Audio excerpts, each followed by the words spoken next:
Paigtingin pa ng Department of Education ang guidelines para matiyak ang kaligtasan ng mga estudyante sa loob ng paaralan. Ayon sa DepEd, kabilang sa kanilang tututukan ay ang dami ng security guard sa mga paaralan at maging ang kanilang pangangailangan sa CCTVs. Si Clazel Fardilla sa sentro ng balita.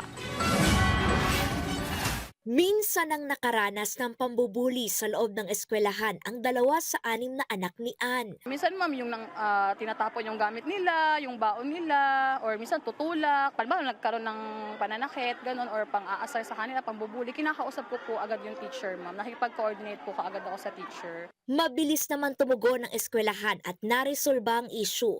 Pero dahil sa mga panibagong karahasan na naitatala sa iba't ibang lugar sa bansa, tulad ng nangyaring pamamaril sa isang paaralan sa Tacloban City, kung saan 3 estudyante ang nasawi, hindi niya maiwasan na mag-alala. Natakot ma'am syempre kasi marami akong anak eh. Hindi naman natin kontrol yung mga bata, lalo na pag hindi nila kasama yung mga parents. Simula nitong Lunes, mas mahigpit na seguridad na ang ipinatutupad ng Department of Education sa mga eskwelahan.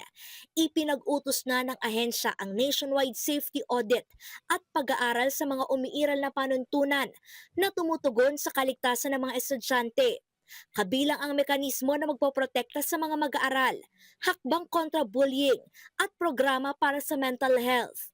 Ayon sa DepEd, kailangan nakaakma ang mga protocol sa panahon ngayon at naayon sa hakbang ng pambansang pulisya, DSWD, Health Department at mga lokal na pamahalaan. Malaman namin ilan na ba yung mga schools natin na talagang merong regular na provision ng security guards manning the gates or roving around. Yung CCTVs natin, tinitingnan namin ilang school ba ang meron na at may kakayanan o walang kakayanan maglagay ng CCTV. At ngayon tinitingnan rin namin kung may ilang schools na ba yung merong provision for metal detectors. Tingin naman ng National Parents Teacher Association, maganda na ang mga patakaran ng DepEd, pero giit ng grupo. Kulang na kulang lang po yung ating justice system at illegal system, no? Yung pangareklamo po na hindi po pinapansin. For example po, ang isang bata po ay na-bully. Kapag kayan po ni-report mo, automatic po yan, dapat po ma-actionan within the day or within a week. Ang problema po, hindi po na-actionan hanggang napapabayaan po. So, ang legal system po ng DepEd dapat ibigyan po ng tinatawag natin zero tolerance.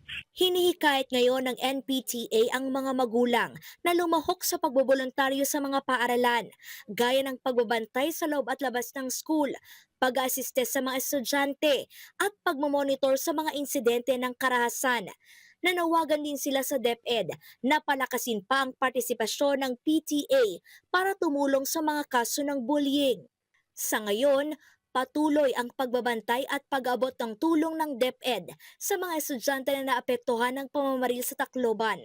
Nagsimula na rin ang psychosocial first aid session sa mga estudyante, habang pinaigting naman ng pambansang pulisya ang presensya sa mga eskwelahan sa buong bansa. Clazel Fardilla para sa Bayan.